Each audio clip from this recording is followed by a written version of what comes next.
Bienvenue dans votre émission de Deep Tendance. Suite à la conférence de Paris sur la paix dans la région des Grands Lacs, la RDC a annoncé la réouverture prochaine de l'aéroport de Goma, dans la province du Nord Kivu, uniquement pour des vols humanitaires sous contrôle national. Cette décision intervient dans un contexte de conflit prolongé. La zone a été partiellement contrôlée par la rébellion Alliance du fleuve Congo, AFC M23, ce qui ajoute une dimension politique et sécuritaire à l'ouverture. Claudia, tu vois ce qu'il se passe? On annonce la réouverture de l'aéroport de Goma, et ça sonne comme un signal fort de paix.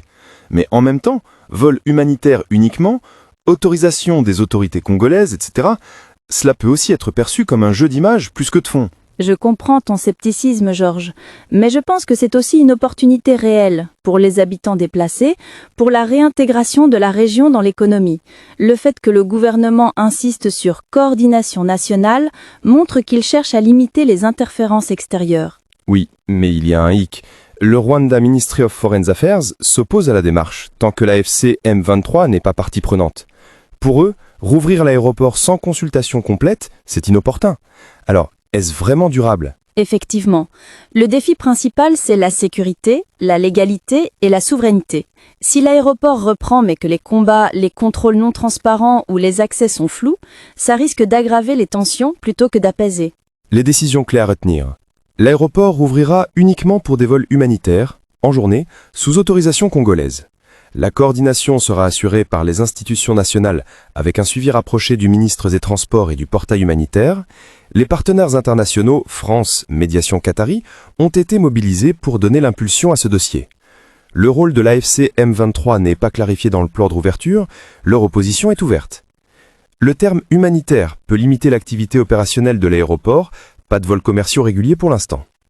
La question de contrôle du terrain, de sécurité aérienne, de confiance des compagnies et des passagers reste entière. Claudia, pour toi, qu'est-ce que ça pourrait signifier à court et moyen terme? À court terme, un soulagement pour l'aide humanitaire. À moyen terme, un test de gouvernance. Si l'aéroport fonctionne de manière fiable, c'est un pas vers un retour de la normalité. Sinon, ça pourrait être perçu comme un effet d'annonce. Je suis d'accord. Et je rajoute, la réouverture doit être inclusive pour les populations locales, pas juste symbolique.